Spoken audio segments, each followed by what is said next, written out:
Good evening and welcome to another episode of We're Not Wizards. My name's Richard. I'll be your host for this evening. And tonight is going to be...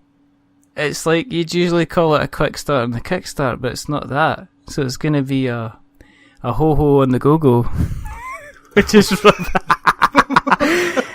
Because the title for this show is going to be... How do you like your board games, Mr. Barnes? Rolled or dized?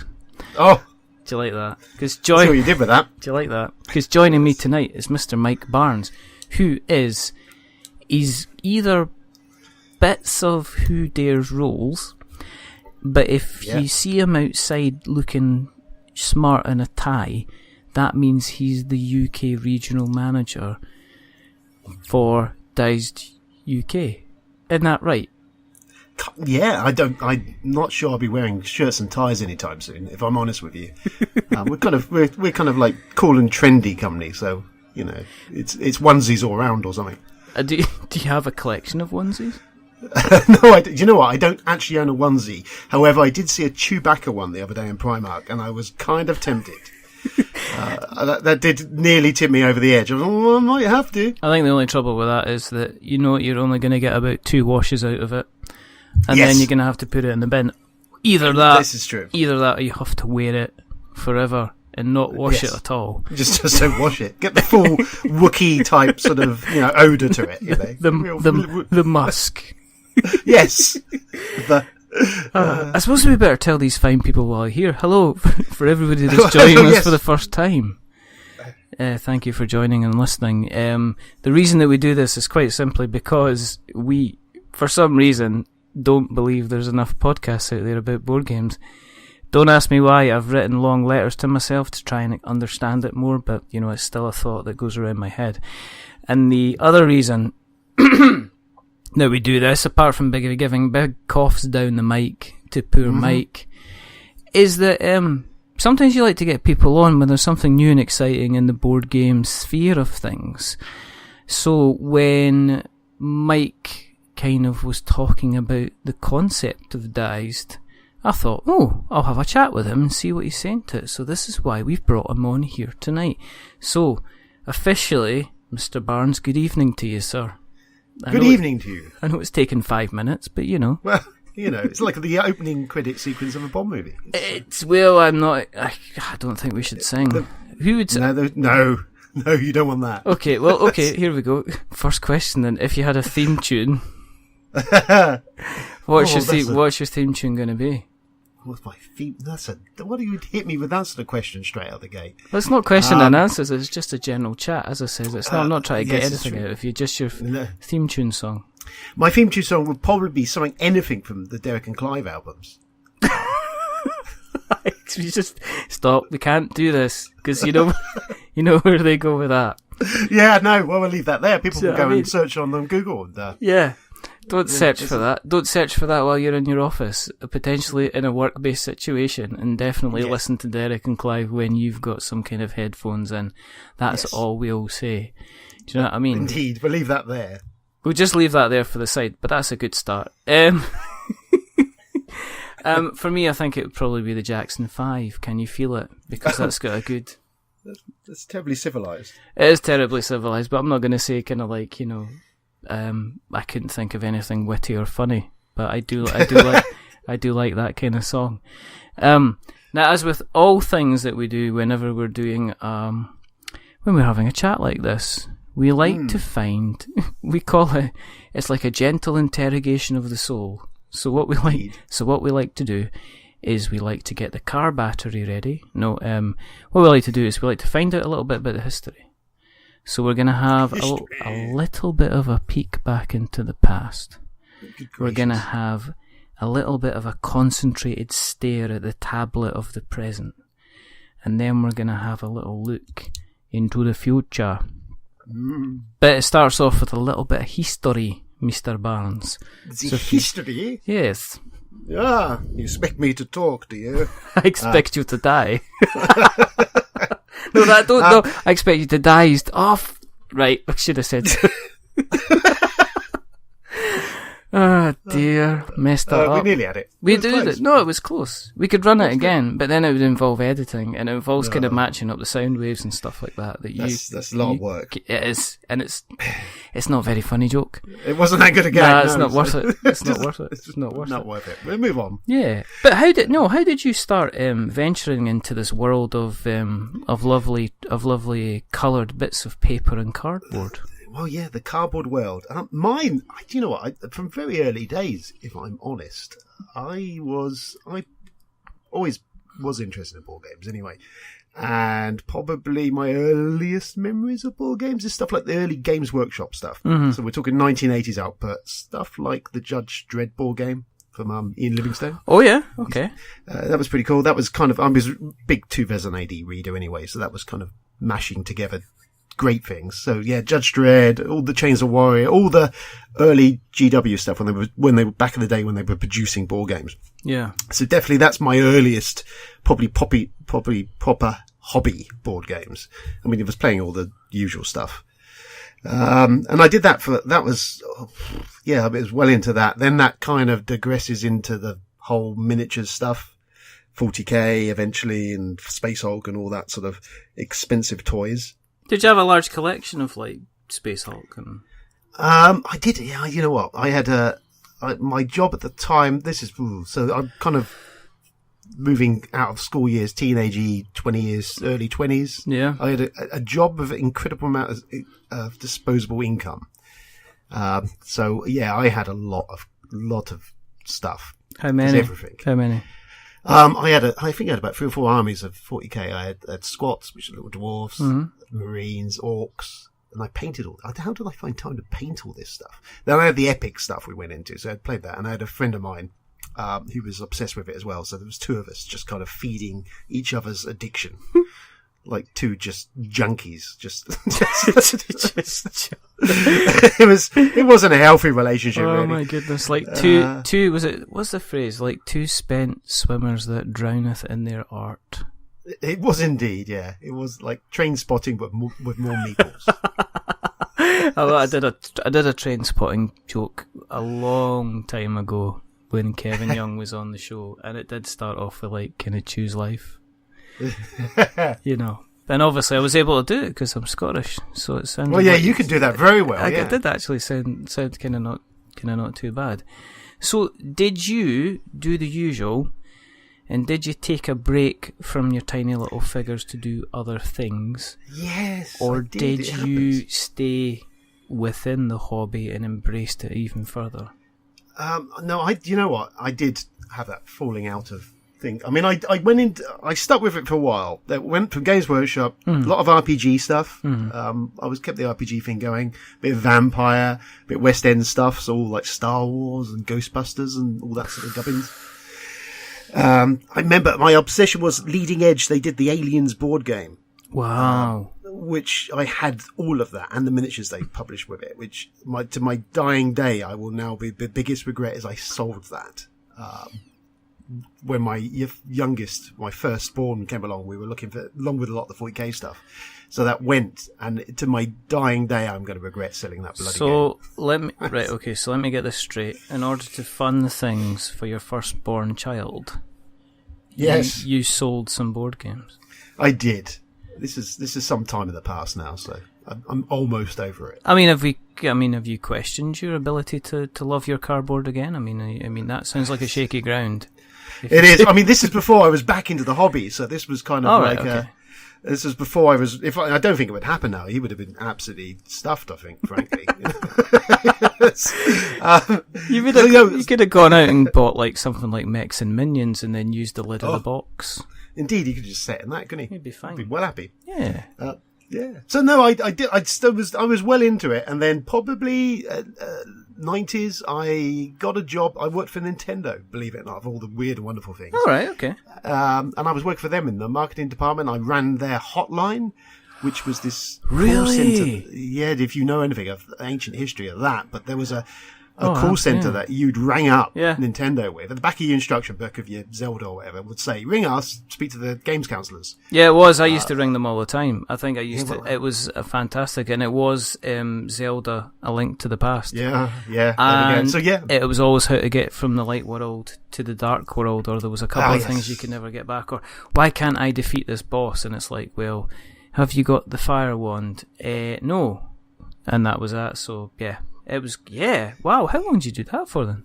I did that for about 8 years. I started off on there as a games counsellor. So there was a job ad in the newspaper, a photo of Mario on it, saying, "Do you like video games?" And I was like, "Yeah, I like video games." And yeah, so that was crazy, really.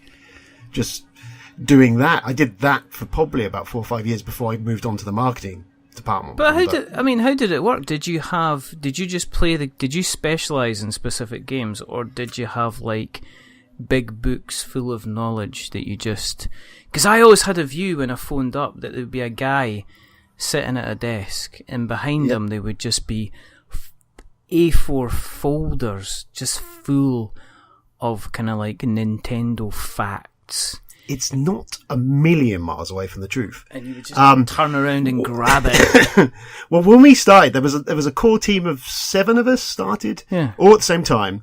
And I remember the first day coming home from them, where I literally had a big bin bag, which had NES in it, a Game Boy, which we were just launching, and all the software titles.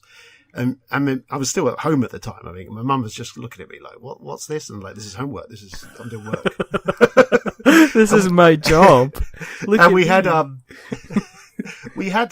can't remember. We had something like 4 or 5 weeks to get up to speed.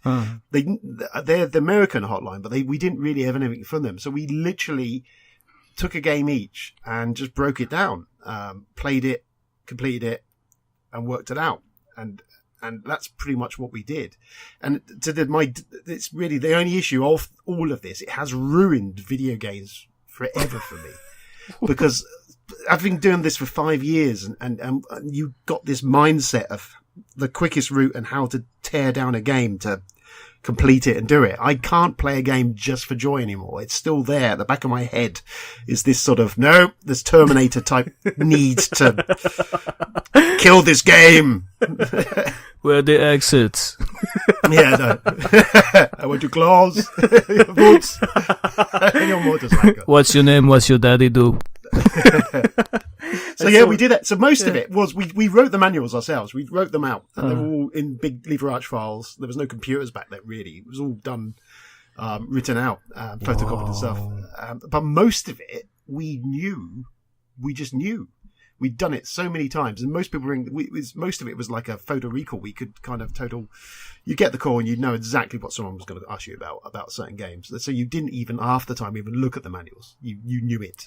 It's like geeks and obsessing over stuff. Well, people know lines from movies and all that. After a while, we were just encyclopedic knowledge of all these NES titles. What game did you have? What game did genuinely people call up the most about? Was there one that everybody it was maybe a fault in the game design, or it was something like that, where people just came up against a brick wall and went, "Nah, I gotta phone this in"?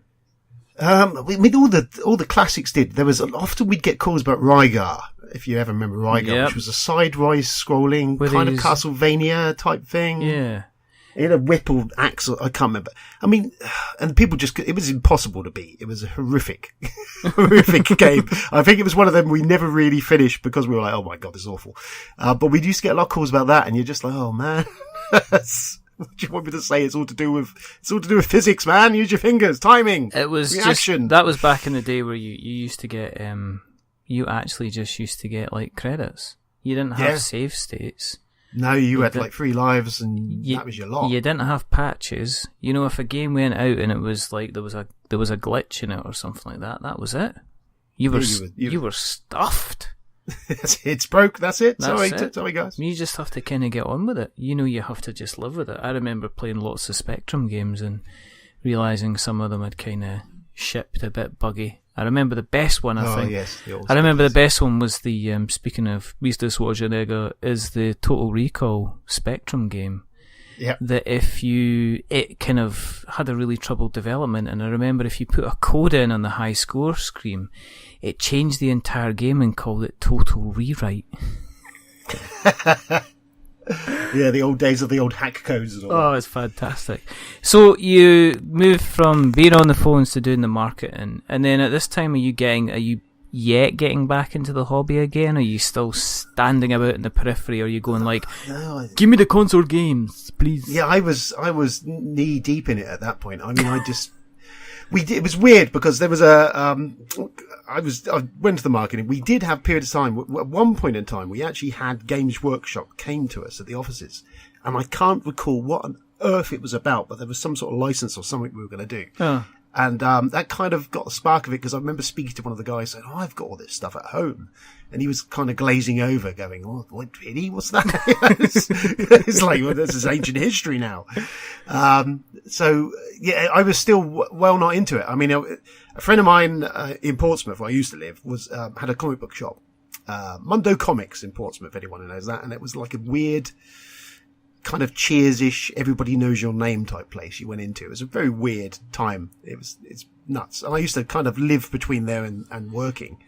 And that's when I started getting the feel back for the board games a little bit. Did he look like, is it Bilbo out of Spaced TV show? Yeah. There was a gent in there called Jeff, actually. Big lad called Jeff, who's still around somewhere. He used to sit in the corner and sort the comics. It was a weird, you ever read the book High Fidelity or seen the movie? Yes. Yeah. Okay, it was like that. Yeah. And I was like the Jack Black character because I never worked there. I used to stand behind the counter and just abuse customers, and he did not care. He used to come in and used to say, "What are you doing there, champ? You buying Lonely Place of Dying? Yeah, exactly. You having a you having a laugh? You're not buying. Oh no, you're not buying. You're only doing that because you heard about the phone vote. You know that. What are you doing? Yeah, exactly. It was bad. It was a weird time. So I literally days off, I would literally go to the comic book shop and hang around in there all day long, and do nothing other than bitch at customers and read comic books. Did you have long flowing hair at the time as well? At the time, I did have long flowing locks. I had the full works. I had the long flowing locks, leather jacket, torn black t-shirt, the full works, you know. As is required. This is like Mike Byrne's life story. We could just do this. Do you know what I mean? You can explain that we're doing the other thing another time. Because this is too much nostalgia for me. I'm just like, oh yeah, I remember doing that. Yeah, I kind of remember doing that. So what was the first game that kind of tipped you back down the cardboard road then? Well, to be honest, it was big jump forward because that was all happening, and then I kids, married, family, blah blah blah blah blah, all happened. So we're talking about almost like a 10, 15, 20 year leap, and all the rest of the stuff in between is a bit boring, so we'll leave that anyway. Just love and relationships, that stuff, building a life together and all that kind of nonsense. If you want to go down that way, but you know. So yeah, I ended up in a new group, which was like my brother-in-law and some of their friends, as friends of the missus, the wife, and all. We started, though I'm going to admit it now, was actually playing Risk again. Now I know it's not going to do my geek cred any good. There's nothing wrong when you're taking those first steps back into the hobby. For a couple of them to be faltering. It happens. So yeah, we were doing a lot of Risk, and Lord of the Rings Risk, and more Risk, and then I dug up my old copy of Hero Quest. Oh. I was like, oh, let's play a bit of this, and then I was there going, you know what? Hold on a minute. There's got to be more board games around. Yeah. I was like, and this is probably, I'm trying to think how many years ago this is now. This is probably 7 years ago, maybe 8 years ago, maybe longer than that. I looked on internet and had a route around, and sure enough, one of the first things I came across was Risk Legacy had just been released. And I was like, well, that's Risk. We've been playing lots of Risk. Yeah. I could get us into that. I'll get that. So that was one of the first ones that got us back into it, and boy, was that a way to get back into the hobby again. I mean, little did you know what you were letting yourself in for. No, I mean, the concept of it, I was like, this sounds amazing, and and it was. I mean, to be fair, it blew our minds, and still to this day, Risk Legacy, taking aside its risk and all that, the whole of that legacy and that first play of that was just something else. Oh yeah, that was a damned good way to get your introduction back into the hobby, full big time. So was that afterwards you kind of had to sit down and say, honey, we might need to buy some shelving? Yeah, it didn't take long after that. And there may have been a couple before that, but it was very short time after that. I think within 6 months already the collection had grown. And I think, in fact, 6 months in is when I set up the website, I think. Really? I started doing Yeah, I was writing a book. I was going to write a young adult book, sci-fi book. Okay. And I was about 2/3 of the way through that, and I had a website for it and everything else. And then this board game thing started. Right. And very shortly, I started writing a couple of reviews. I was putting on this website. I want to hear about the book, Mike. You don't get away with it, right? What was it called? It was called Fire Knight, and it was a trilogy. It was going to be a trilogy. It still exists. I've been meaning to finish it, and it was which now, as always with a lot of ideas I should deal with them at the time, because then eventually what happens is everyone else comes along and does it. Yeah. It was all pulling from the 80s. I wanted to do something which referenced to the 80s, all those kids movies we love, all the things like, the Temple of Doom and all those. All right. Everything from the 80s, which was a bit dangerous, but fun, and kids in peril. And so that, but in a sci-fi thing with like almost some quite serious Ender's Game, almost, Full Metal Jacket to it, where these kids going off to war and dealing with some pretty heavy duty stuff. And horrible alien-y, virusy stuff that does horrible things to people. It was all kind of like this big space opera thing, and it was setting itself out into this sprawling epic, and it was a lot of work. Where is it now? You said it's 2/3 going. What's going on? It's sat there, and I, in fact, before I started doing what I'm doing at the moment, I'd pulled it out of the drawer. Yeah. And was going, you know what, I should finish this because this was so close to being done. So maybe at some point when I get a spare moment, I'll finish it. Just get it done. I need to get it done. It's kind of part of creation thing is also that fear of completion. See, if it's there being tweaked at, then it's never quite finished. I know. It's a work in progress. Yeah, but if you finish it, then you've got the 15 edits and rewrites that you've got. I know. To do, I've been editing and rewriting it for about 5 years. So. Just not finishing it. Do you ever walk past? Of course, I was going to say, do you ever walk past kind of like the DVD shelves in Asda or Tesco's and go, "Damn, that's my idea." There's been. Stranger Things came out, and Stranger Things. Whilst that's not sci-fi in regards, the whole of what they were doing with Stranger Things, which was the whole 80s, referencing all those good 80s stuff. I was like, going, "Oh," because that's what I was doing. I was like, I'm taking a bit of Kroll, and I'm taking a bit of, all those sort of that stuff. Battle Beyond the Stars is a favourite of mine. All these crazy sort of old cheap Corman 80s sci-fi and horror and all that stuff. And then you've got like Ready Player One, and there everybody was saying for a while that Ready Player One was like fantastic. And then that was brilliant. I've heard people go, actually Ready Player One's not as good as everybody says it is, but I guess your mileage may vary. I guess there's a sweet spot that it hits where it looks my jam, because I am a child of that era. Have you not read it? No. Oh man, you need to read that book. If you're that era, you will it's like catnip for you. You just, I'll tell you, it's incredible. At the moment, I've started on, I said I was going to mention this on the show, I might as well drop it in just now, but I've started on a friend of mine, Mick Fraser, who I used to write for a video games website a little while ago, quite a couple of years ago now, but one of the guys on there, Mick Fraser, he wrote a book under the name of Angela Strange, and I think it's called The Legend of the Ark Lighters or something like that. So he's wrote that book, and it's published there, and it's out on Amazon. And so he's finished his book. So I'll tell you what, right? If you make a road to write in your book, I'll make roads to reading Ready Player One. That's a deal. I tell you, you're missing out. You need to get on it.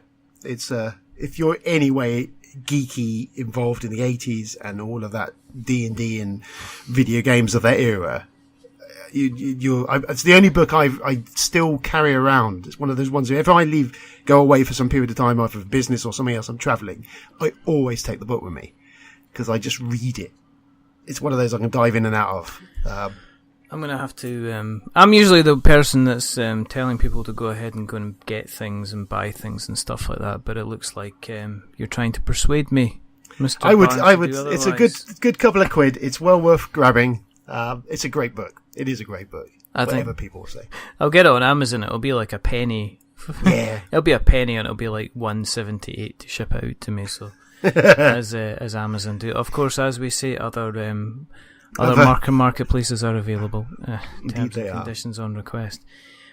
What you've been going, obviously your collection has grown. No doubt you've got some shelving units to deal with everything, and you've got your kids, and you're married, and you've got probably various animals involved in your life as well. But what are you playing at the moment? Is there anything that recently has kind of caught your kind of interest? I play a lot of stuff. Recently, I've been playing a bit of Near and Far. Been playing a bit of that. Yeah, I'm quite enjoying Near and Far. It's scratching some story itches. Godfather, the new Godfather game. Yes, really, really enjoying that, despite its production overproducedness. But the actual game is damn solid.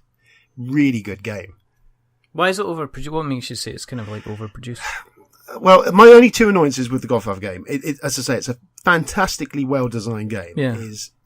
I was totally sold. When Eric Lang says, I'm making a Godfather game, I'm like, yeah, right, I'm there, man. And he's there going, I like Godfather. And I'm like, I really like Godfather, okay? And, so I was kind of already, I was sold instantly. The theme isn't there. That's my only real, two things annoy me is it's not really a Godfather game. It's got Marlon Brando on the box. Right. But it doesn't really capture the Godfather movies for me. It's a mob game. All right. That's my issue with it. And it's kind of a bit overproduced, really. It's got those miniatures, it's got the tins. It's all cool. And it's really cool toys and stuff and minis and everything else in there. But then there's just weird choices where the card art is all kind of duplicated and you're going, why haven't you got more card art in here? It should be much more thematic than that. Tins and stuff, but you've not bothered to commission an artist to do some extra work for it. What's brain-boggling is the rule book is packed with this beautiful oil-painted art of all gangsters and stuff and all the settings, and you're like, this is gorgeous. None of it is on the cards, or very little of it, and you're going, is it me? Have I missed a trick here? Can you express your disappointment in a Marlon Brando type voice then? It'd be like, and imagine I'm stroking a pussycat while I'm doing that. You got your face kind of stuffed. Just grab some cloth and just stick it in there. And go, just wedge it in there. Trouble with you is you're all frills. It took sides against the family. We're gonna go to the mattresses. My word, that's terrible. Yeah, but Godfather's kind of... I've seen a lot of people on various groups on Facebook kind of go, this is it, this is absolutely amazing, it's fantastic. And does not being as exposed to the Godfather as you are meant to have been, is that going to affect your enjoyment of the game, or do the mechanics see it through? Yeah, the mechanics sell it. I've been a load of people prior to release were making a big thing about, if you're not into the theme or the theme. There's no theme. I'll be honest. It's real lip service. It's a mobster game. And as long as you can get behind the fact of that, then you're fine. So what's it about then? I mean, what's the, because everybody says, go and play it, but I've not actually seen anybody say this is why you should be playing. I think Michael May, maybe even Luke Hector were I think Luke did a review of it recently, they were kind of crowing on, they were certainly showing off, look what arrived today, and I was like, yeah, thanks Luke. Thanks a bunch. It's Eric Lang. So Eric Lang is, I'll tell you one of the most refreshing things about it is the rules itself. There's like 5 main rules to the game. You get the rule book out, it's quite slim, and you read it through, and it's like, there's literally like 5 rules. On your action, on your turn, you do one thing. It could be one of these 5 things. And it's an area control, and you end up like that. You're controlling either these storefronts or areas of the city. And you've got these sets of cards which you're set collecting or you're using them to do stuff as actions. And it's real basics of that, but it's one of those, with the first round you play it, you go, oh, I can't see how I'm going to do much, or like the actions seem limited. And then you get like about another round in, the second round in, suddenly what looks like a real simplistic base of rules and strategy suddenly just becomes like Lord of the Rings epic. And then you're going, oh, hold on a minute, and it's damned good. It's really well done. It's really well designed. In this age of these board games coming out, which are convoluted rules, all this stuff everywhere. Yeah. This manages to do it so like just like almost like without even trying. It's damn good. So if you're anyway at area control, take that in it. It gets vicious. Most of our games reach about the third or fourth round, and then it turns into like St. Valentine's Day massacre, where there's literally everyone's dead. Oh no. So it's good fun. But yeah, be aware, it's got take that in it. It's got bidding and bluffing, and this area control. I mean, if you play Blood Rage, Blood Rage is another one of these games that's kind of on the list for me, and because I've actually started kind of checking out what you can get it for. Yeah, it's probably come down in price now. Yeah. I mean, that's a bloody good game as well. They're siblings. They're not similar, but they're siblings. But Godfather, a solid game. Just really solid game is what I'll say on it, really. I'm interested to hear what they say about Rising Sun, because I've heard people kind of went, do you know what? I think because it came from Simon, which sounds, just call yourselves Cool Mini or not. Everybody knows you're Cool Mini or not. Everybody still calls you Cool Mini or not. You don't need to Simon. It sounds like somebody trying to be posh. I was concerned by saying it that I'm going to be misconstrued, if I'm honest with you. Exactly. I've got a mouth like a sailor. What? Simon? But yeah, I mean, I think what I saw was there was people I know that went to Gen Con and they got their hands on Rising Sun, and they said, it's not just miniatures, it's diplomacy and it's tactics, and it's like they've taken it to the next level. So everybody that was just expecting some kind of dungeon crawl type game, they don't have to worry about that anymore. Because they did Massive Darkness, unless I'm mistaken. Yeah, they did do Massive Darkness. And it's been a bit of a... People have been a bit disappointed about that. I saw Michael May on Two Can Play That Game. He did his review of Massive Darkness. He says, yeah, it's good. It's really good. But the campaign, it's, yeah, you know. Yeah, I see, I like their stuff, comedy stuff. Yeah. I backed Racing Sun. I mean, it was helped by the fact that the old Langster attached as designer. He's usually a pretty safe bet. I mean, the Arcadia Crest is really good. I really enjoy that. But things like the Zombie Side and all that, I've owned, but they tend to be a bit like the Michael Bay of board games, in that it's a lot of flash and shiny, but there's not really much else going on behind that. You kind of go, oh, is that it? It's kind of like Ameritrash, but in all fairness, my microphone is sitting on a box of the others. So I'm just looking across actually at the other. That was all right. That was quite entertaining. And I've got Cry Havoc underneath that because I'm standing on a. I record standing up, which is a weird thing to do because it means I can watch. Sometimes why the audio on the recording sounds a bit funny, because sometimes I'm walking over here, you see, and then I can walk back again, or I'll find myself subconsciously kind of swinging back and forward, while there's sometimes a sudden change. But no, I stand up, and what I do is I put the mic on 2 boxes. So tonight the boxes were on the others and also Cry Havoc, which is cool. Fair enough. I heard Cry Havoc are releasing an expansion, which is kind of Mr. Portal. Yes, but yeah. So yeah, I'm people have who was it? Stephen Rhodes, who was on the show recently. He said that the others is fantastic. As I say, people have been here or there through Massive Darkness, but I don't know if that was maybe down to the kind of the issues with the prints on some of the cards. There was problems, I hear. There was. I didn't back it. I mean, I'm kind of sold fully down the road on Imperial Assault at the moment. That's my go-to dungeon Really? crawl. All right. Okay. Yeah, that's Star Wars. Star Wars dungeon crawl. What more do you need in life? Legion? No, Legion, I'm not. I'll tell you what. Legion disappointed me, the announcement, if I'm honest with you. Really? Really not behind that. But Star Wars and the Big Table. Well, yeah, it is, but it's a minis war game. What frustrated and annoyed me about it was that the miniature scale is like a fraction difference from the Imperial Assault minis. It's not a massive jump up, and that's got its own skirmish game in it, which is probably the nail sunk deeply into that one. I would have thought.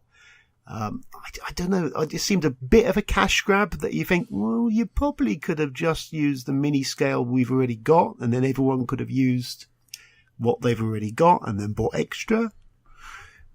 That's my feeling. Yeah, but you can't see that. I can imagine them kind of releasing the rules on that and saying, we'll just use your Imperial Assault stuff. They could have done starter sets with all the stuff in, but they've done it. I don't know. I'm literally like, the issue is I'm very choosy on these, because you go, that's a rabbit hole. That's a big money investment. An Imperial Assault, you've got your Imperial Assault, you play your Imperial Assault, you can get a couple of expansions, you can get them quite cheap, and there you kind of go. Legion, that's a 6 foot by 4 foot table job, and you're gonna want to do a Battle of Endor or a Battle of Hoth. Yeah. So you're gonna want lots and lots of lovely figurines, but we shall see. And I don't want to paint any more stormtroopers, if I'm honest. Well, they'll just end up looking like, I think I've said this before, they'll just end up looking like the little mechs out of Mechs versus Minions. You just do like a little wash on them.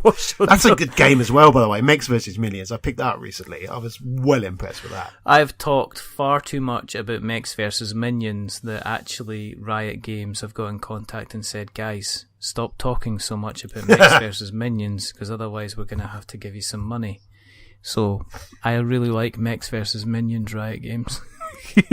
I tell you what, all I say on the regards to that is like that insert and everything about that game and the production quality. You go, these guys are a video game company. What the board game company's been playing out all these years that they've not been able to get that right? It's just, I don't know. As I say, I'm just going to get myself in trouble. I'm going to get another email from somebody to just say you're just a fanboy. Yes, I'll tell you what, I'm a fanboy of an insert that I can actually use, which is why I'm looking forward to Wasteland Express delivery service, and which is why I've seen a lot of guys saying, oh well, the inserts, we're definitely looking... upgrading the inserts on Kickstarter seems to be quite a thing which people are kind of pushing a bit. I know, it happens. I've never done it. Other than that, I'm a baggies man. I just cannot see the point of spending the price of, or more than the price of a game to make it fit in the box. I'm just like, get some baggies, stick it in the baggies, stick it in the box. Well then, I was looking through the others the other night, and I punched all the cards and the tokens and everything like that, and I realised there's no physical way to get everything back into the box unless you squeeze stuff under each other, and I thought that just annoys me. They've got these lovely kind of cardboard boxes. It's kind of like the Dark Souls board game, which is fantastic, but they've got these massive boxes to protect the miniatures, but then you've really not got any space to physically put the counters, and the cards themselves are on a tray. Now, I raised this with David Carroll at the time, and he says, well, we just have to bag it up, so kind of there you go. But, but it's it's one of these things. So you get to the point where you're playing all these games and sounding like you're having a really, really good time. Mm-hmm. And you mentioned obviously writing, and then you're mentioning you're doing the reviews and stuff. I mean, what made you move from being kind of like a guy that was enjoying his cardboard to writing about it? Where did Who Dares Rolls come about from? Where did you get the idea? At the time, and this is going back 5-6 years ago, there wasn't that many, especially UK-based board game content creators, or at least not fully that I was aware of. I mean, Shut Up and Sit Down were just started at that point in time. Yeah. And and their content, their video and all that is fantastic. And I was like, well, these guys are really good. And then there was Dice Tower, obviously Tom was doing his thing, and there's a lot of the US stuff. But there wasn't really a massive amount of UK based thing. And I was like, well, you know what? I'm going to do this. I'm enjoying this. I've done some writing in the past. I did write a long time ago for Superplay magazine, did a few articles and stuff. Oh, right, so I was like, I've done a bit of that. So I've got a background into marketing. I've got a background in a bit of journalism. I've got writing. Screw it. I'm going to go and I'll start doing some board game stuff. So, it was kind of like an overnight decision. I whipped up the logo on the website and that became a thing, and then I was doing it. It was as simple as that, really. So what are you doing? Are you doing a mixture? When you're reviewing games, are you the guy that just reviews games that you have, that you've bought, or do you actually get review copies kind of sent to you now? I have had a few sent. My early days in bread and butter, and still even so, was a lot of it was based on supporting UK designers and talent, because I felt that the big guys get a lot of press because they get a lot of press. Yeah. Dice Tower everyone covers them. So I did start initially, and I still do have a thing for UK designers and UK homegrown talent, because they don't necessarily get shouted at enough. So it was something that I could get access to, and I could speak to them, and there's some interesting stuff coming out of the UK. And even now, there's loads more stuff coming out. It was really a bit of that, and I wanted to try and do it like an old school Zap 64 magazine style, which never really happened, but the idea was there. Yeah. And it just kind of evolved from there. It was really, as with everything in my life, there was never any plan behind it, other than, this is a cool idea, I'm going to do this. Exactly. Let's see what happens. What happens if I press this button? So it started, and it's been, it's stood me a good stead. 5-6 years later, I've made lots of just some really good friends in the industry, just by talking to people and going, "Oh, stuff's cool," and it's just, that's the one thing I always say is the board game. Generally, people around it are usually pretty nice chaps and chapesses. Yes, I've kind of been finding that. Even in our 18 months that we've had, being around, as like I was talking to somebody today about this, and just saying, well, in 18 months, if I've had a guest list, that if I transpired that over to if I transpose that into being like a video game type of guest list, I'd be having the likes of Shigeru Miyamoto himself kind of coming on. But the video game kind of space is still very kind of PR driven. Oh yeah, it's still very kind of, what is your name, who are you, what's your reach, who's your audience kind of thing. Whereas the board game space, there is maybe a couple of people that are kind of cotton on to that, and they'll court the kind of the video game kind of media to get kind of exposure. But you still can email Tom Vassell. Yeah. I emailed him the other week. He told me to leave me alone again. But Stop stalking me. Yeah. Exactly. I've got to frame my email from Tom Vassell when I asked to join the Dice Tower, and I've got a refusal email from Tom that I'm going to frame. Yeah. Take with me. Mainly, he was just like, "No, you're filthy mouthed people. You're not coming on the Dice Tower." Let's not go there. What are you thinking? It's not happening. No. But no, it's nice to kind of just be able to email people and have them go, I'll come on. So it comes down to asking. It's like one of these things. Yeah. It's like, if you're wondering, because I do get asked, "Oh, how do you get these people on the show?" And it's like, well, it's like how I got. It's like how I got you on tonight, Mike. It's kind of like you sent an email, I sent an email saying, "Oh yeah, by the way, you want to come on for a chat?" Let's do that. Yeah, and that's how it kind of occurred. So yeah. If just ask these people. Yeah, I did it. Rob Davio was one of the first ones I got on to interview, and I literally was like nerding out behind the microphone. So I'm just like, "He's my hero. I'm such a fanboy," and it's like, "My God, how has this happened?" But it is just saying. It was just having a little bit of. Just say, "Do you want to come on the podcast?" And it was like, "Yeah." I'm like, "Jesus shit." I think mine was John Gilmore. Cool. John's a good man. John's coming back on. He's the man. He's coming back on end of September. Cool. Well, yeah, I listened to that one because he's a great designer. I love his stuff. Yeah, he's really, really good. But he's also really, really approachable. And you just yes. So he was the first one. So I remember speaking to him and him going, "No, it's I said, "I'm really nervous." He says, "Don't worry, it's fine." He says, I'm not here to scare you. And it's kind of, and then you just chat, and then you realise you've chatted for like an hour and a half, and the time's just kind of gone really, really quickly. But who dares Rose? That's a kind of an ongoing concern. It is kind of, it's a very evolvey sort of thing. We do just started doing bits and pieces of video. We did a podcast for quite some time, and still it's sort of spontaneously appears, a new episode does, with no real rhyme or reason to it. And some of it's just I'm busy, and some of it, I mean, I've got a couple of other guys now. There's Charlie who writes a lot of RPG stuff on there for me. Yeah. A guy called Adam writes some articles. I write stuff when I can occasionally. I've got some bits coming up, and I did start kind of moving into the video. Because it was a bit easier in some ways to do. I find writing, I tend to write and rewrite, and I'm not happy just putting out a review. I want it to be kind of a bit of a story and a bit more involved, a bit more artistic than just a Guardian review, if you get my meaning, you know?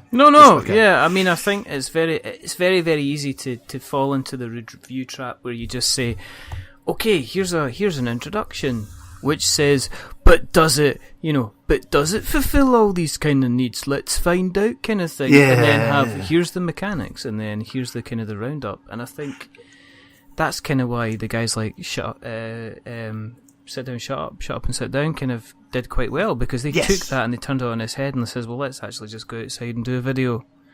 Yeah, and their stuff was really good. And just so often, especially written reviews as well, so much of it it's almost like just a regurgitating of a rule book. Yeah. And it's just like, ugh. So I always try to inject a bit of humour and a bit of just in it. Whether I succeed or not, I have no idea, but I amuse myself. And I've had some people go, I like your review. And I'm like, oh, good. I've not put myself under any constraints or pressure. I mean, anyone who comes into this hobby wanting to blog and do videos and stuff, if they're under the illusion that they're going to have that as a career, they probably need to pinch themselves sometimes, because I mean, you know, Tom, yes, he's earning a fin wedge from it. He's surviving. Yeah. He's earning a crust, but then that's the thing, he's been doing that for 20 years. Shut up and sit down. I mean, yes, they've done well for themselves, but I mean, again, they came with a unique sort of, you know, something really kind of quite new and fresh, and they built their audience and they've done their thing. Yeah, and they all came from video game backgrounds as well, and they're still doing the video game stuff as well. They still do. I think was it Rado mentioned it when he was on? He said, "Oh yeah, I listened. Your Rado thing was fantastic." And he was saying that they've got cool ghosts that they've got kind of kicking along in the kind of the background, but it's kind of getting away from that regurgitating kind of rulebook type of thing, because these rule books can be quite a difficult thing to get around. Yes. So do you possibly know of any way that you could potentially help people get around a rule book, Mike? Well, that's a possibility, as we've been meandering quite happily here for a while. I suppose I should talk about what I was going to talk about. Yes, so Dized. Dized is potentially just something that might actually help. No. I know. This happened with Frank West. We did 2 episodes of Frank West, and the first episode of Frank West was just like this. And then Frank West says, can I come back on and actually talk about my Kickstarter this time? So he came back on. Yeah, Frank is a good talker. I'd spent a good few hours with him. No, it was just me talking to him, and then he went, kind of got off and went, we didn't actually talk very much about City of Kings, did we? No, but that's a good game. But you came on to join Dized. I did, so yeah. And you're the UK regional manager, which, as we said, you now have a stunning selection of tracksuit bottoms. I know you're considering a Chewbacca onesie. Yeah, some jogging. I invested heavily in some jogging bottoms, which was quite handy, because my work attire is mainly, I'm falling under all the stereotypes of people working at home. Which is a pair of socks not required currently at the moment. You know, just lounge wear. It's too hot for socks. It's too hot for socks. Just let it free, you know. Just go for it. I'm just going to get my breakfast. Well, maybe I get my breakfast now. Maybe I'll get my breakfast later. Yeah, you know, breakfast for lunch. I don't know, you know. Coffee, more coffee is always required. Nip at Tesco's, get myself a cheeky croissant because we're feeling continental. All caution to the wind. Dized. How did that happen? So, again, we'll go a little history lesson, but I'll keep it succinct to the point, but it has to be there. So, Who Dares Rolls is happening, blah, blah, blah, blah, blah. Yeah. A couple of years ago at the expo, I tend to do, I team up with the UK gaming media guys, and Chris especially runs that. He's like my ever faithful cameraman. And we were just doing the the Board Game Geek type thing at UK Games Expo, except we were far more low rent. We were like in the corner of one of the halls with just a desk and a tablecloth we'd stolen from the bar, and a camera set up that Chris would record, and a bunch of us, Steve, you mentioned earlier, Steve Tudor, and a bunch of other guys, Luke occasionally, though he's a bit like a bunny in the headlights on the camera, would interview people. and me and Chris were having a couple of beverages in the bar one evening after a heavy Saturday in Games Expo, and these two kind of crazy, scruffy guys with lots of blonde hair and backpacks and strange accents, these two Finnish chaps called Yoni and Tommy, came up to us and were like, "We've seen you in the hall with the video camera thing. Can we come to you and can you film our game?" And and we were like, yeah, fine, whatever, man, have a beer. And we're like, so that's kind of it. And they were like, oh yeah, they were quite excitable. And so sure enough, on the dot the next day, they turn up.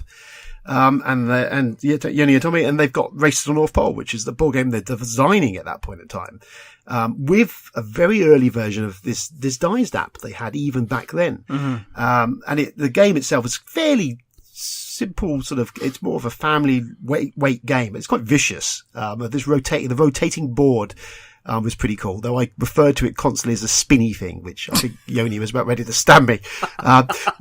So we did the video for them, and we interviewed them, and I did some bits with them, and they were just insane. They were literally traveling the world at that point in time, off the back of a couple of visas with their game, the demo copy of the game, and they were building an audience for it. And to be at Gen Con that year, and then to get back for Essen that year, where the game was being printed and they would sell it. So they're nuts. And fair dues to them, they went off and they knocked on doors and they got themselves in with rooms with people that, you'd think, how have you done that? And just through sheer bloody minded, we've got a product. And they used the video. I know they used the video for it. Well, they were doing that, what we'd given them.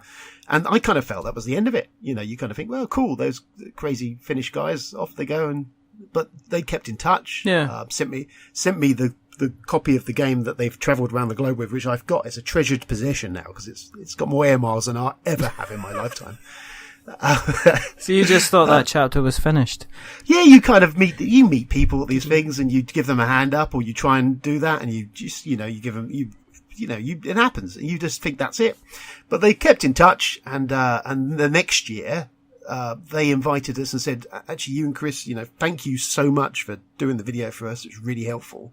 We're going to give you space on our stand, and you can do your interviews on there. And we had like this free camera setup. We were like properly legit. We had like, it's crazy. We looked like an ESPN type broadcast all of a sudden. Even Vassal, that was the first year Vassal came over, and he paused and stopped at the stand where we were there and was like, that's a pretty goddamn good setup, And we're like, yeah. And they asked for nothing. They gave half their stand up for us. And they were like, no, come on, guys. And, we owe you a favour. And we're like, okay. In obviously typical reserved British way. We're like, I kind of feel awkward about you giving all this to us. We've only given you a camera. Yeah, I filmed you, and I called your board a spinny thing. I generally insulted you. But yeah, so they did that, and we kept in touch. I kept in touch with them, and early part of this year, I'd had enough of my job, which was basically awful. I was a store manager for Toys R Us, and I had been for many years. Really? Oh, it's the most soul destroying. Is it? I enjoyed it. It was one of those weird Marmite things. I loved the job and hated the job. It just absorbed my life. Everything. It was just all absorbing of everything, because you're always on different shifts and patterns, so you're never really getting time to yourself. And it was just, ugh. And, it was just, I've been at this too long, and it's like, I was done with it, Well, it moves away from being about the individual products, because when you think about going into something like that, where it's obviously something that brings joy and fun, it ultimately is almost about, we are getting X number of product in, we need to look at ways of shifting this product, otherwise it's dead product, and I've got to sell it at a sale price. So how am I going to generate that kind of revenue moving out the building type thing? Yes. So it was, it was what it was. It paid the bills, and it paid the bills very well for a while. And, but I was like, ugh. I'm done. And the wife was definitely done with it. You know, Christmases and evenings and just not having the spare time. So, I was like, well, I'm going to just change career. I'm just going to completely I'm done with it. I'm going to change career. And, I was looking at all sorts of things. Even I might be a postman. I just wanted something completely just no responsibility. And just like, I just want to just do something. Nothing. And then all of a sudden, Tommy, one of the two guys who died, he'd seen a Facebook post where I'd kind of said, I'm about done with this. And he was like, well, come work for us. And I'm like, what? and they've been recruiting before. Yeah. And they were like, come and work for us. You know, we haven't got anyone in the UK. We know you've got contacts. And more importantly, we just enjoy the working relationship we've had with you. You know us, you know the product. Come and work with us. Because we're going to do this thing. And I'm like, you know what? Hell yeah. Let's just do this. Just jump right in. Just it's one of those decisions that you pinch yourself for a moment and you're like, if you don't accept that and you don't do it, then you've only got yourself to blame. So you're like, yeah, hell, I'm going to do this. Let's do this. So I'm like, yeah, I why not? Let's go on this journey together. Well, what's the worst? What's the worst that could possibly happen? What is the worst could happen? Absolutely nothing. It's nothing bad, you know. So I'll get another job later, you know. Absolute worst case scenario, it doesn't work out, and then fine, you know. There's always another job. It is like Shia LaBeouf says in Transformers. Yes. What happens if we get out of the car? Exactly. We could stay in the car, and then it turns out that car's Bumblebee. And then you end up running about doing all types of arty stuff and then starring in the worst Indiana Jones film ever. So maybe that's not a good analogy. Don't do that. Don't do that. Don't do that. Don't do that. Do something else. Do something else. So that happened. And they, you know, it was really as simple as that. I mean, this was a relationship over a couple of years. We'd known each other and I'd helped them and they'd helped me and we just kind of knew each other. And they were looking to expand Dized and move it to the next, you know, platform and get it out there. And they were like, we need people in different areas of the world and you're UK, we know you. Do you want to do this? And I'm like, yeah, okay, let's do this. Let's do this. So Dized as a product, I mean, let's get into nitty gritty. Let's get into the nitty gritty bitties. Is it a fully functioning out there product? What stage is it kind of currently at just now? So Dized at the moment it's seeking crowdfunding. It's right. On Indiegogo at the moment, and it's seeking crowdfunding. It's what Dized is an app, and it's an app that it's to teach you board games, and to teach you in like an interactive tutorial. So it's not just whereas you can watch Rodney, and Rodney's a lovely bloke on a video. And he would teach the game. Yes. Or you can read the rulebook and your mate can teach you and all this. And this is kind of taking a little bit of all of that and creating these interactive tutorials where as you play, you learn the game. That's the key kind of selling point of it is it's literally you buy your board game, you take it home, you open the box and you turn Dized on and you go, okay, yes, I've got that game. And it talks you through the whole process, even from the point at view of actually, if you've just bought the game, how to break the game down the first time. And it teaches you it will tell you how to set the game up on the table. And then it will step by step, slowly but surely teach you the game while you're playing the game. That's what it's doing. So that you're learning as you go. A bit like video game tutorials. I think Richard covered it when he was speaking to Rado, actually. Yeah. Especially a lot of modern video games, they're designed to teach you the game as you play. If you get your Assassin's Creed or the Wales and all that, you play them nowadays. And, in the first hour or so of the game is actually tutorial, kind of stealthily merged into the fun you're having. Yeah, and you still get kind of like context sensitive kind of bits where it says press this button. It's always kind of guiding you of all the way through.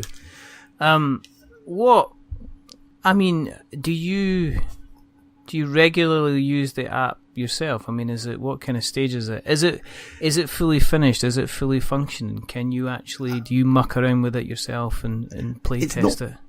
I'm doing bits and pieces with the rules lookups of them at the moment with the guys. But I mean, there is working versions. We've got the Carcassonne on it at the moment and some of the other ones. Blood Rage and all that is advanced through, and Seven Wonders they're working on. So they're all in kind of points of kind of finished but nothing's complete yet. I mean, the whole point behind the Indiegogo is that they're really only a small operation at the moment. It's literally like a couple of guys and a girl. There's Anna, bless her, I won't miss out on Anna, who've been running with this product for a good couple of years. So a lot of it's been done really with a handful of folks. Huh. And to achieve what they've done, it's pretty impressive. So the whole point of this is really to do what they need to do in the time scale. They want to do it by like August next year. Yeah. They need to do the funding and get it so that they can ramp up production, get more developers on board, get more people on, get more people doing the rules, so that, you know, just many hands might like work. They could do it, as I said, they can do it in 10 years' time with what we've got. But who wants to wait 10 years? So yeah, to do it in a much speedier and finish the process, then that's what really what this is about, is getting it out there. So A, so people know about it, and B, to get the funding so that they can get more people, throw more people at this thing and finish it in a timely manner. Mm-hmm. So for somebody, as you said, for somebody kind of like picking up like Carcassonne app, they could go in, they could, I take it as like it's a pay-as-you-go thing from what I can it's see. working. There's a kind of subscription to it. So it's basically you pay for credits at the moment, and you get, so whatever tier you back it presently on the thing, which is discounted at the moment, so that's a good time to jump on anyway. But you'll get a credit or 6 credits or whatever, and you can pay a credit either to have a tutorial for the game. So you've got your others, and you're like, oh, brilliant! I want the others rules and the rule lookup, which is another part of it as well. It's like like your BGG forms and all your FAQs and all that. All of that's also part of this process where you can just tap in and go, I want to find out what that means if I do that. Yeah. So all of that can be yours. You can pay a credit and you can have that game, and it downloads to whatever you're using. And it's yours to keep. That's yours. You've got it. You've owned it. But like Steam, you've bought it and it's yours. Yeah. The other option is you can spend a credit and have a month subscription, and that gives you everything. That gives you everything what's on there, any tutorial what's on there, all the rules look up, all the other tools. There's lots of social tools that they're building into this. So like stats for tracking your group and people finders and board game collection things, and lots of like, you know, first player pickers and, you know, randomizers, all this all this other stuff. So you can do all that with a credit. So that's for a month. You get all of that and access to everything. Or if you're only going to go, well, actually, I need this game. Because once your subscription runs out, then you haven't got any of that stuff. That's not on there. Other than there's, I think all the titles that we've announced at present, all the initial titles like Seven Wonders, Carcassonne, Scythe and Blood Rage, all of those are ones that are available kind of for free. We will have that on the free subscription. Okay, so it's kind of like, there's like Amazon Music do something where they say, okay, if you're on Amazon Prime, you get access to kind of like basic Amazon Music. Yeah. But if you want access to everything that we make, then you have to pay like either pay a monthly subscription, or you actually just go ahead and you just buy the songs or the albums kind of individually as you kind of want to, kind of thing. Yeah, that's pretty much it. That's pretty much how it works. I mean, free will give you limited to say whatever tutorials that are, and I think the intention is eventually to rotate them out so that there's stuff changing out. And it gives you the setups and it gives you all lookup, and you'll get that, you know, bits and pieces of that for free on all that stuff. And then, as you say, the more you pay, the more goodies you'll get. Okay. Who's going to provide the content then? Is that going to be something that is part of your job as kind of the UK regional manager? Is it reaching out to kind of designers and saying, well, here's the app, do you want to work together, kind of getting your content on to Dized, or how's that kind of working?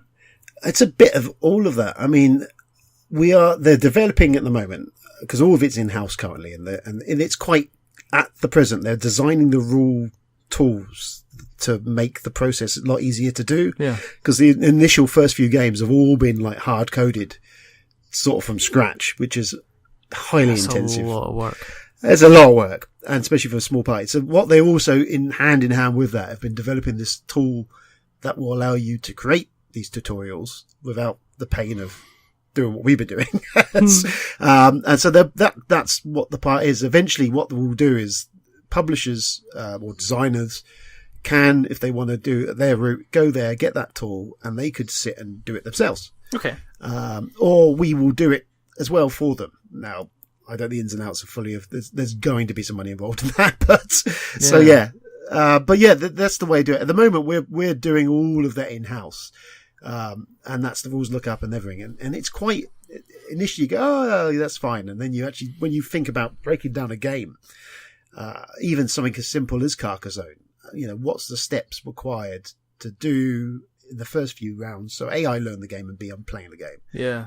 Which is fine, to Carcassonne's, okay, and you go to Seven Wonders and you go, yeah, okay, that's a little bit more complex. But then you got Scythe and you're like, oh. See, for the likes of, say, something like, say, Seven Wonders, one of the things that, one of the things that I've experienced myself personally is when we played Seven Wonders, you play the game all the way through as normal, but then you got to the end, it was a guy called Dave Wright, who owns lots of board games, but he brought out his mobile phone and he says, look, here's an app, you tell me how many wonders you've got, how many armies you've got, your military strength and everything, and I'll calculate what your victory points are for the game. Yep. Is that the type of thing that you're going to be having types of things like that into the thing, kind of? Yes, there is intention to have that. They call it, there's all sorts of bits and pieces, but there's there's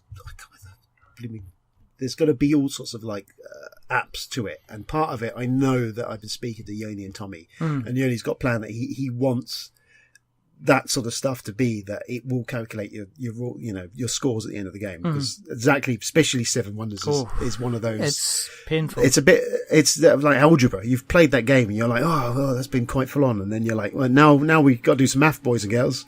Spreadsheet comes out, you're like, oh my goodness. So yeah, part of it is having that there, and and especially I've been speaking to them, they want to do the board game stats, so like your group stats. So if members of if you guys you play with regularly, you can start having like league tables or stats on what you've played and who's won what. And I said, you've got to have graphs in there, because like gamers like stats. So it's got to have all that sort of stuff in there as well. I mean, are you going to be looking at kind of the hotness, like, we mentioned kind of Cool Mini or not? Are there going to be games you're going to be actively chasing to kind of get on the app? I mean, is it difficult? I mean, okay, look at it this way. We both know Frank. Yes. Yeah, City of Kings. Yes. City of Kings went from being a complete outside game that people had heard of to being kind of like, basically, look at it this way, this year's one of the biggest kind of UK kind of funded campaigns that went out there. Would that be something you would consider kind of chasing if you saw somebody that funded quite well? Or would you consider having an app kind of put in, or would you consider putting your rules and stuff like that kind of in? Is that kind of stuff that you'd be looking at? Or yeah, I mean, I could or could not confirm whether me and Frank have had a conversation. But yes, I had a conversation with Frank today, but it wasn't about you, Mike. So some of it is publishers coming to us and saying, whoa, especially as the campaign's grown. A lot of it's been like, guys come to us and gone, we've got this. And we're like, yes. The concern is at the moment the guys have got is, obviously we don't want to promise the earth. Because if we turn around tomorrow and go, we're going to have all of FFG's back catalogue, and we're going to have Stronghold games, and we're going to have Portal games, and we're going to have which is all well and good, but some poor soul's going to have to make that work. So, yes, we're announcing stuff, and I'm almost certain, I know for a fact at some point during the campaign we will be announcing more titles. But the concern, it's more caution on the fact of not over-promising. As always danger of any Kickstarter or any crowdfunding thing is the one that goes, well, we're going to give you all of this, and they're being very cautious just not to overpromise. Yes, the overall eventual goal is to have, get everything on there, get as much as we can on there. Yeah. At the very least, get the top 100 on there, get the games that people want to play, and there's going to be options on there for people to vote for what games get put on next once we start doing it. Some of it may be publisher led, because they might come to us and say, well, we want this game on there, and we're like, okay. Well, I mean, there's companion apps. I mean, let's face it. I mean, it's there is companion apps out there that are already. I mean, if you think about, say, like XCOM, for instance, it's kind of like, it's not teaching you the rules. It's basically running the whole game. what has mood been like in terms of people when you've explaining the concept to them? Not designers, but what's the feedback that you've had Joe from the public? Yeah. It's been surprisingly really positive, because I'll be honest, I was concerned, because there's one thing I know is that tabletop fans and geeks can be quite opinionated. I can't remember. I don't remember seeing that, except maybe about 3 weeks ago when I posted up that Terraforming Mars didn't live up to the hype. Oh my god, that's jeez. I can see that could end badly. I'm still here. Yes, good work. It's been. Do you know what? I've actually been quite blown away by how positive a lot of people are. A lot of people are like, actually, that's really interesting. I mean, the key thing is what the message the guys had is they're trying to get accessibility. They're trying to broaden the audience of board games. It's not just to cater to the board game geek fans and people who are out there. This is about getting that other 80% of the population that doesn't even know that, maybe this hobby exists. I mean, there's such a huge untapped market out there. And one of the biggest, barriers to entry is that bloody rule book. You take the, even the most simplest of games that we would go, that's simple. Put that in front of someone, a board game muggle who's not encountered these marvelous things that we've got. They can just lose it. They won't read it. They won't go to the effort. And there's games that you have to play or you have to see play in order to kind of get to understand the rules. There are rule books out there, which have a reputation of being terrible to understand. Yes. And I am looking at the Cry Havoc there because people have said to me, watch a playthrough. Don't bother with the rules because the rules will take you a long time to read through and you'll end up being kind of quite confused. I wish I'd had that advice because I learnt Cry Havoc by playing it through the rulebook one night. I should have known better. I should know better. I love Ignacy. He's a fantastic designer, and I just love the cool stuff that he designs. But rulebooks are still something that are very much a fluid in his hands, shall we say? Constantly evolving. I have questions, and this is probably a biggish question. Yes. The first one is from the Giant Brain, which is Ian McAllister, who has asked, how are they going to get enough companies on board to make it worthwhile for consumers? And I guess that's your job. That's partly my job. Yeah. And we've got regional managers across the globe. There's Jackie, lovely lass, who's in North America. I mean, the guys themselves, Yoni and Tommy, have done a massive amount of already tapping on doors. They've been for the last 2 years. They've been going bang, bang, bang. This is Dized. This is what it is. So they've done a lot of that groundwork with that hard work. I mean, Eric Lang is a partner on board the company. He's met those guys and he saw what they had in mind and he saw what they were doing. And he was like, and he comes from video game design background as well. So he understands that whole process of teaching and learning. Well, there's no doubt that people haven't heard, that people have heard of you. I mean, you have been, one thing we can say is the visibility of the app is pretty much a lot that, everybody's heard of you. And, which is half the battle. Yeah. But no, the advantage is, a lot of, the industry, a lot of people know of us, designers and publishers. So getting properly people on board isn't a problem per se, because we've already got quite a raft of publishers on. I mean, Stonemeyer and Simon alone are like pretty good big deals, and Hamza Gluck, Repos, we've got.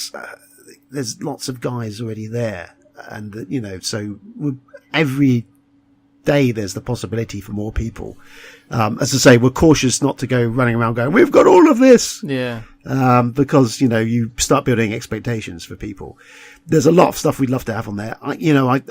With anything, we've definitely already got some pretty damn cool companies on board. And with anything, once something kind of picks up a bit of steam, then everyone else looks and goes, oh. You better get on there. It becomes something that you have to kind of almost have a kind of like a presence on there. So, Do the so I'm not concerned by it. I'm like, if you want to be with the cool kids, come and see us. Give me a call. Do the companies that are getting involved, are they pitching in for kind of like development work? Do they bring aboard kind of resources themselves to help? Are they quite involved in the design process? Not in my experience at the moment. Most of it is in house.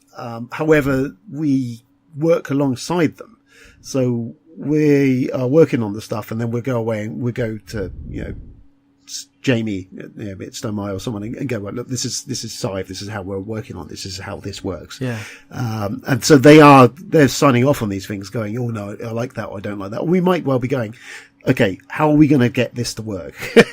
So there is a bit of bit of this and that, but a lot of it is in house. But then there's a lot of guys on board who are part of why they brought me and some other guys is because we've been in the industry and we've been playing board games for so long. So they were like, yeah, board games. So part of it is going back almost to my Nintendo roots, actually, of dissecting gameplay, of kind of going, okay, this is how this works. So, and chances are, if we can fund and get into the money we need, then we'll be bringing more people on board. That's going to be definitely part of the plan. Yeah. I mean, with you doing that, I mean, are there some of the games that you're looking to bring on, are they quite daunting? I mean, you've mentioned, obviously the Scythe, which is a massive difference or departure from doing something like Carcassonne. I mean, I've been working on the Seven Wonders rule lookup stuff over the last few weeks. I've just been doing just the work behind how the rule lookup will work. And that itself, even though Seven Wonders is only 4 or 5 pages of rules, once you start breaking that down into... It becomes that's on itself is like, whoa, there's actually a lot going on here.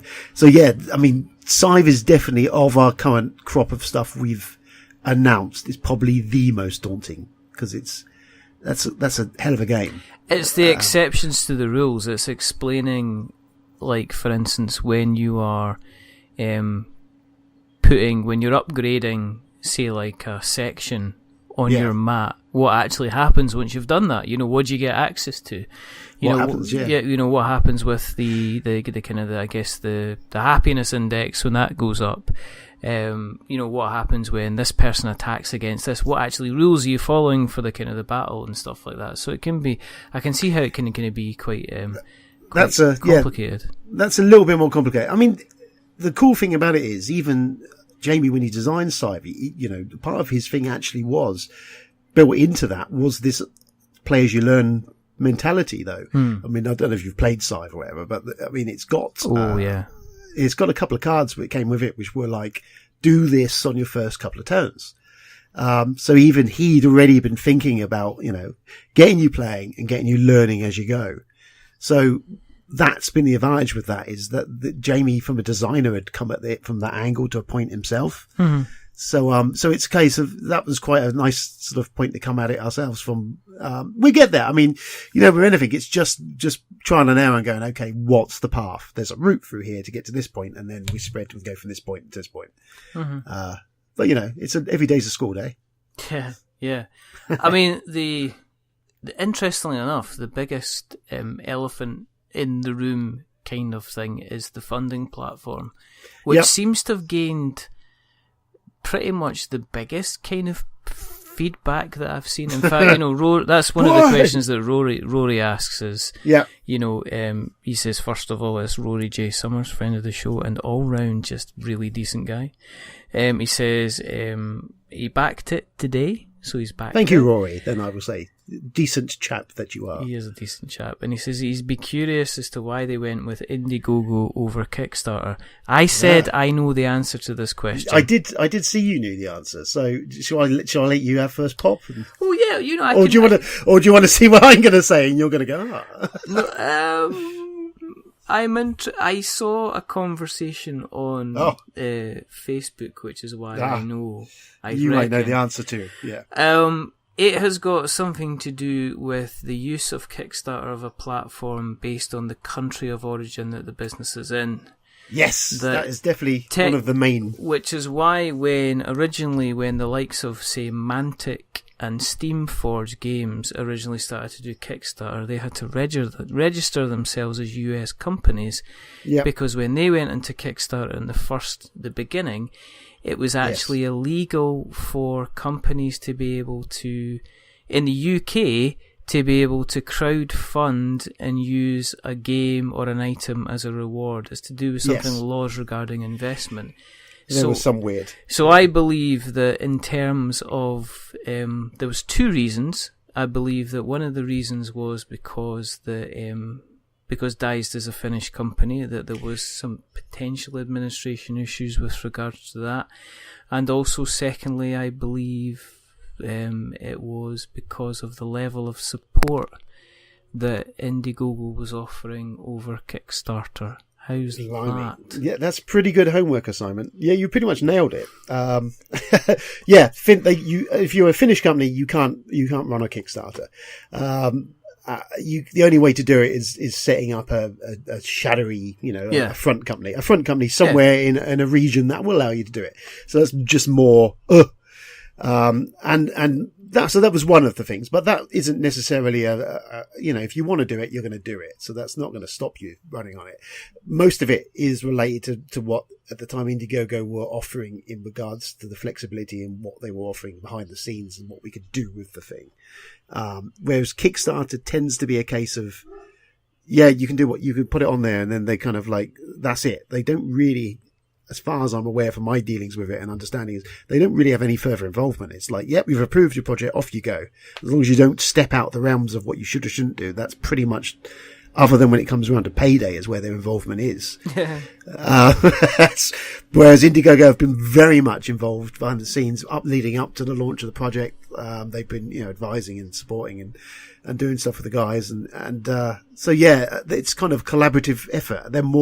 They're still kind of that early days of the sort of wagon trail out into the beyond where crowdfunding started as, that sort of, we're going on an adventure together, rather than more of the cold corporate identity. I mean, I guess the other thing is as well is that, you say the verb is to kickstart a project kind of thing. Yes. So it is the known. It is the kind of it is like saying, well, what are you doing tonight? And my wife says, well, see, once you finish that episode with Mike, you better go down and do some. You better go down and do some hoovering. Yeah. So it's that kind of. It is. I mean, I'll be honest. Yeah, Kickstarter's huge. And to be honest, potentially we launched on that, we would have got a wider audience. Absolutely, is true. I mean, who knows? They might well do one another down the road. I don't know. There's usually what you have is companies doing Kickstarter and hopping to Indiegogo afterwards. When they promise everything and then realise they don't have the fund.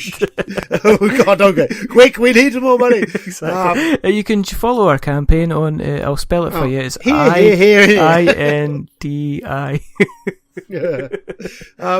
So, I mean, it was more to do with what they were offering. And more so, it's a tech as an app. So, and actually Indiegogo's more, tech savvy. It's more, a lot of startups and, software and all those sort of startups, tech startups have often gone through Indiegogo. Yeah.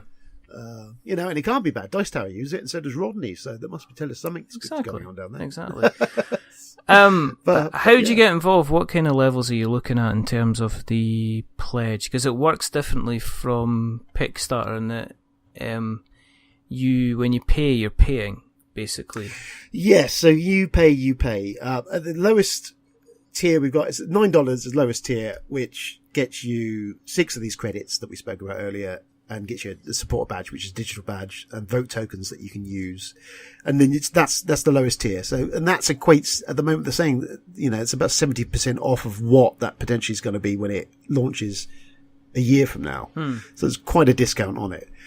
So you go at 9 and you can go up from there from 15, 39 all the way up to, if you want to do $250, which gives you all sorts of doodads and that higher levels. For the 99 and the 250 gives you the early access and the app developer tools. I've heard that for the big developments, you actually go around and make people their breakfast, I believe. I've been told. Yeah, I've been busily doing that, That's just a rumour. It's a good thing to, potentially push for the big people. Yeah, it is. Have Mike make you breakfast. There you go. I'll come round and make you breakfast. Like, croissant or full English, sir? That's why you're out getting the croissants. It's just it means you can't turn up in your jogging bottoms, though. No, I'd have to bloody dress up, wouldn't I? And everything. Oh, God. Or maybe you could. Maybe, yeah. Maybe ironically, you could turn up like Arthur Dent, just in a kind of like a dressing gown and a towel. Yeah. It mentions on the campaign that they get access to free draws. So what is that side of things all about? So yeah, the free draw. They did this at Gen Con. They did a free draw for like over 100 games, virtually all the top games, and this throne that we offered at Gen Con. And one guy won it, Alan, I can't think of his surname at the top of my head, but he won it in Gen Con and got like an instant board game collection and this blooming great throne. I'm sure he's got it at home. He sent a video to us thanking us, and I've seen this thing. It's huge. Oh, and I'm sure his wife's probably like, that's lovely, dear, but. As soon as we can get a shed. Yeah. But yeah, so similar thing, but I mean, once we hit 100k, that's going to be the first one we're going to do. I mean, the problem is they're not a cheap thing to throw together. It won't have the throne, but it's got a Geekerson table in it, and like all the bells and whistles that you would conceivably. It's basically geek nerdy board game nirvana in one hit. Everything you need. I don't know. You know, I can't even think about that much cardboard. There's a lot of cardboard, a Geekerson full table, the full works, and a tablet or device to obviously use your dice on, and Bluetooth speakers, all sorts, just loads of bling. So that's there, but we need to hit that. We're nearly there on the funding, but we need a bit more to get to the free prize draws. And once we get to there'll be more of them. So the more early you've booked on and you've kind of signed up, then if we do more prize draws, when we do them, is you get entered into more of them, which is kind of cool. Because you're sitting at the moment, you're about, is it 22 days? Yeah, about 22 days left to run at the moment. And you're 75% of the way there, last time I looked. I think we're 80 now. Right. I think 80-ish% there. We're about 10 grand off the goal. Just under 10 grand off the goal. And then it's all gravy from that point, because we can start adding more stuff to it. So yes, we're in grasping distance. And it really, I mean, 50k is lovely and we get funded at that point, but more is not going to hurt. Because there's a lot of work to do. So which is why the 100k is the prize draw is at, yes, it's higher than it's pretty much another run of the whole funding. But it's a lot of giveaway, and the more we can get on, the more money we get is taking time off of development. So, every 10k is taking months off the development. So is everybody, it's pretty much as simple as that. The more money is on there, the speedier the process will be. We get it there quicker. So that's where we're at. So, for people, have you got the elevator pitch? What would you say to somebody who's saying, "Yeah, this sounds okay, but why should I bother? Why should I jump in? What's in it for me?" What's it for you? Well, you're the cutting edge of board game tech, aren't you? Is the thing. As I say, it's not so much, it is you're getting the app and you're getting stuff, but this isn't kind of going down the road of like the Kickstarters, where you're getting thrown bling at you. This is more about come and it's Field of Dreams time. I have a dream. We have a dream of everyone being able to play board games. Everyone and more people getting lots and lots and everyone playing board games. And this is one route to do it. So it's all about coming in and sharing the dream. Yes, you get the app at discounted rate. Yes, you'll get the option of what you're going to do with that, whether you want to subscribe or whatever you want to do with that. But it's also about actually come and let's go back to the basics of what crowdfunding was about, which was about getting a dream or getting something cool made, not all about what can I have? Yeah. Exactly. You're getting stuff. You're getting the app, but this is all about, let's get something cool in the industry. Let's get something out there in the world. That sounds good enough. That sounds good enough to me. You could have obviously sung,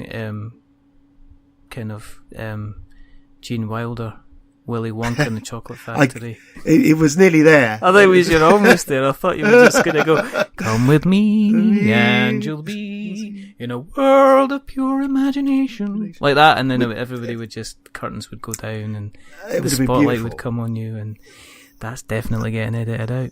Yeah, it's not good. The best I could have managed was a snooker loopy, and that would have been pretty awful. So.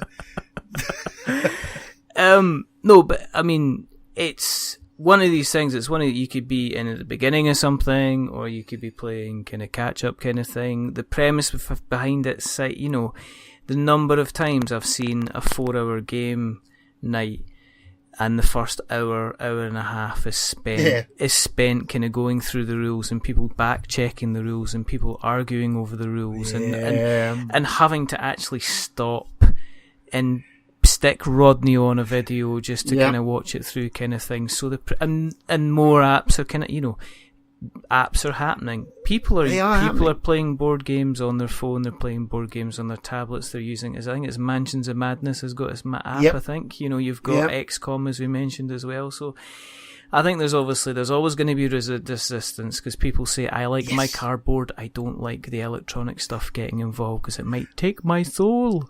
I'm absolutely behind that mentality. I mean, what I love about our hobby is the fact that it's tactile. Yes. That we're sat around a table. Yes. I've got friends with me, and it's something I'm playing with something in front of me. Yes. And so this isn't about replacing any of that. This is, I mean, you could usually use it for the rule lookup. Even that side of stuff is it's there. It's going to be there. It's like, oh, actually, we've got this, as you say. Or what's the rule for this? I don't know. And it's going to be there. Boom, boom, boom. What's the rule? 7 Wonders or whatever it is. How do I do this? Blop. And it will tell you. Exactly. And there's none of this BGG, as you say, none of Rodney. Bless him. Though everyone wants to watch Rodney. Rodney is just that, the world needs kind of more Rodney, which is where Rodney's kind of there. I do sometimes worry that he gets a bit hot because he wears a polo shirt and he has a t-shirt underneath. So sometimes I worry under the studio lights he might end up getting a bit hot. It's Canada. He'd be fine. It's quite chilly over there, I hear. Oh, well, I suppose. So and that's the point, is we're not on about replacing the Rodneys of the world and people writing, reviews or walkthroughs or videos. None of that's going to get replaced by this. It's not going to happen, even if it was our master plan, and it's not. There's no twirling. We will take over the rule writing world. Because there's going to always be people who are just going to be like, I'm not going to, I like the rule book. I like the rule book. And then you get ones like, say, Mechs and Minions, which does a ridiculously, I've backed into Mechs versus Minions. The old Mechs Minions. But it does a ridiculously good job of showing you how to play the game. It's pretty good. It's pretty good. Very, very Pretty good. So yeah, it's another tool for learning games, and more importantly, it's got obviously the other bits on there. What does more than just teach you games, rule lookup, and all the other socially bits. But most importantly, it's about if 10 years from now, Dized has been a success. It's around. It's on every game, and 100,000 people are now playing board games that weren't going to play board games during that period of time, then surely that's a success in anyone's book. Absolutely. So, where can people find you on the interweb nets? Yes, the interweb nets. Well, me personally, I can be found lurking around the sordid corners of whodesrolls.com, which is www.whodesrolls.com. That's my sort of home from home. Be aware, not always safe for family viewing. But yeah, Dized itself is dized.com. It's DIZED. If you go there, that pretty much launches you to anything else. It'll link you. We're on Indiegogo under the Dized. It's a very long string that I'm not going to attempt to read out. As I say, we will take all this information and we shall put it in the show notes so that we have it'll be in the show notes. But yeah, go to Dized.com. If you desperately listening now, go, I need to know more. You go to Dized.com, and from there you'll be able to link to wherever you want to go and get all the wonderful information you want to do. That's the main point to look. And we're all over Facebook. We're everywhere. We're all over. You are everywhere at the moment. That was the thing. That was how it kind of got omniscient. It was like, here's an email. Oh, what's this all about? Oh, I'll email them back. Which was good. If you want to keep an eye on what we're up to, and we appreciate every single person that does. We are delighted to see the iTunes reviews seem to keep coming in. You lovely people. Thank you very much. But you can find us on Twitter at We're Not Wizards. You can find us on Facebook at We're Not Wizards. If you go to YouTube and search for We're Not Wizards Tabletop, you'll find us there. We are on Stitcher, we are on Spreaker, we are on Acast, we are on any place you can find a podcast. If you can't find us on the podcast app of your choice, which is going to be strange because you're not technically going to be able to listen to us because you can't find us in the first place, but let us know and we'll get it onto the place which you need to find us so you can't find us so you find us so you can listen to us. If you want to email us, you can email us at magic@we'renotwizards.com. We always like to speak to anybody who likes to speak to because we like the sound of our own emails. And if you have liked what you've listened to tonight and you fancy, well, if you want to help and support the show, then go into Apple Podcasts, as they like to call themselves. I'm sure they penalise us every time we say iTunes, by the way. Yeah, then they go, so I mean, so listen, right, drop them down a couple of rankings. Remove a few stars off there. Exactly. So what we say is, if you do like what you've listened to tonight, please subscribe. Please share us where you can. And also, if you're feeling really lovely and warm, drop us a review. And as we like to say, don't give us 10 stars, because that will make us big-headed.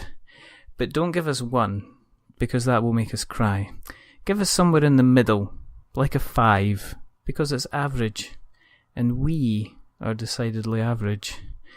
But the gentleman that's not been average tonight is the rather entertaining Mr. Barnes, Mike Barnes. Yes, Mike. That's a very good Roger Moore impression. It is. It's fantastic. My eyebrows are going as well at the same time. It's amazing. I could see that on the webcam. I wasn't sure that was your eyebrows or not. Yeah. Listen, thank you very much for coming on. It's been a pleasure, sir. It has been a pleasure indeed, sir. It has been a pleasure. It has been a pleasure. We should do this again sometime down the line, I feel. We shall indeed. And we shall find out what's happening with Dized and everything like that. Yes, well, thank you very much, and I wish you every success in your endeavours. You're doing quite all right for yourself, really, aren't you? We do all right. We do all right. We do all right. We do all right. But there is only 2 more things to do, though. What's that? What is this? Well, the first thing, yes, is to remember that we are many things, but we're not wizards. No. Are we wizards, Mike? We're not wizards. Definitely not. Definitely not. Absolutely not. And the second thing to do is say goodbye. So it is a goodbye from from the one, the only, the tracksuit wearing, crumpet carrying, Dized selling UK regional manager who dares to roll wherever his journeys and travels will take him. It is the absolutely fantastic Mike Barnes. Say goodnight, Mike Barnes. Thank you, and good night, people. And it's a goodbye from me. Remember, stay safe. Roll 6s. We love cardboard. Remember, we love cardboard. But sometimes, if you can get help from maybe a potentially a little electronic friend that's going to make you learn those rules a little bit quicker, is that such a bad thing? Maybe's aye, maybe's no. But anyway, it's time to go. So until next time, goodbye. Ta-ta.